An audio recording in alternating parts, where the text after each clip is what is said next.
En los últimos días ha habido de todo en relación con los cárteles mexicanos de la droga.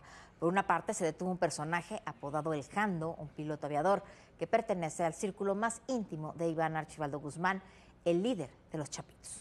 Por otra parte, en Colombia, el presidente Gustavo Petro, que pierde popularidad día con día en su país, acusó a los Chapitos, y en eso tiene razón, de controlar al ELN, el Ejército de Liberación Nacional, este grupo guerrillero que se ha convertido en un grupo criminal del narcotráfico, y dice que están detonando por eso la violencia en la frontera con Venezuela. Olvidó decir que todos están apoyados por el propio gobierno de Nicolás Maduro, el ELN, los narcotraficantes y los propios ejecutores de la violencia en esa zona de la frontera entre Colombia y Venezuela.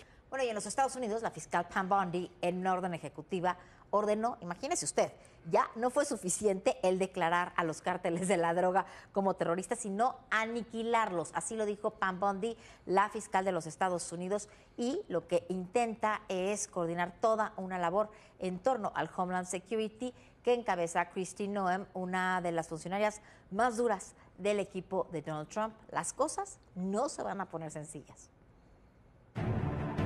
Mientras los grupos criminales mexicanos están en la mira de la administración Trump, sobre todo la facción de los Chapitos del cártel de Sinaloa, en Colombia el presidente Gustavo Petro aprovechó el tema para intentar quitarse la presión interna que sufre y aseguró que ahora el jefe de la guerrilla colombiana del Ejército de Liberación Nacional es el cártel de Sinaloa. Pues los dueños de esas estructuras rojinegras que ya no significan libertad o muerte, sino sangre, sangre y sangre.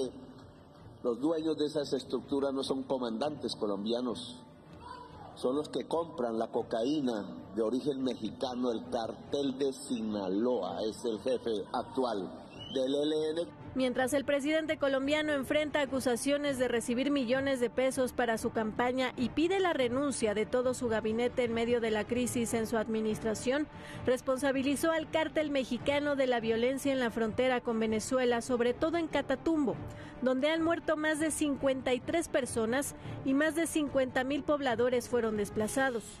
Lo que no se mencionó es que el ejército chavista tiene una alianza militar con la guerrilla y cárteles, y que funcionarios del régimen de Maduro están directamente implicados en el tráfico de cocaína.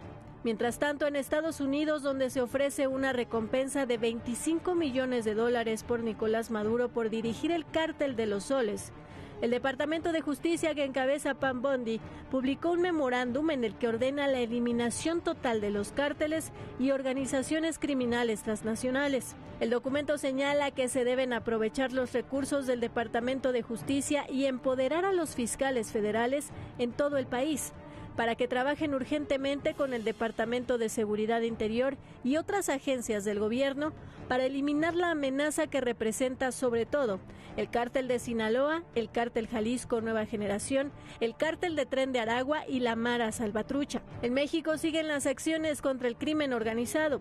Este fin de semana se detuvo a un criminal identificado como piloto aviador del círculo más cercano de Iván Archibaldo Guzmán, líder de los Chapitos.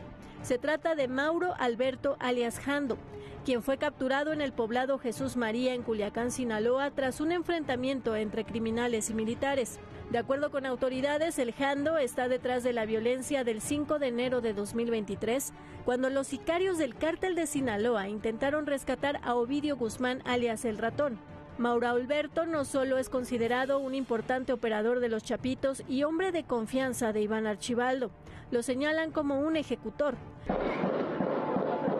A este criminal se le atribuye la autoría de los ataques con artefactos explosivos de Vasco Gil y Tamazula, Durango, el 28 de octubre y el 6 de noviembre de 2024.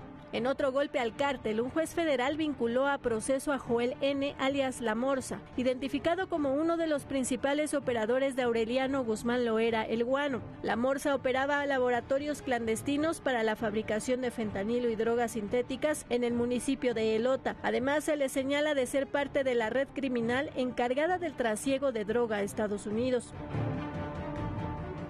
Bueno, lo cierto es que si uno comienza a ver cómo se están dando los operativos ahí en Sinaloa y en otros lugares, se está estrechando cada vez más el círculo en torno a Iván Archibaldo, a los jefes de los chapitos. ¿Por qué? Porque los golpes están cada vez más cerca del líder. Es algo que hay que tomar en cuenta y no solamente ocurre con él, ocurre con Aureliano Guzmán, ocurre con otros golpes que se han dado con algunos de los personajes importantes y con este, Viviana, que vamos a comentar ahora, que es uno de los narcotraficantes que no es tan conocido, pero que es de los más importantes y más violentos de México.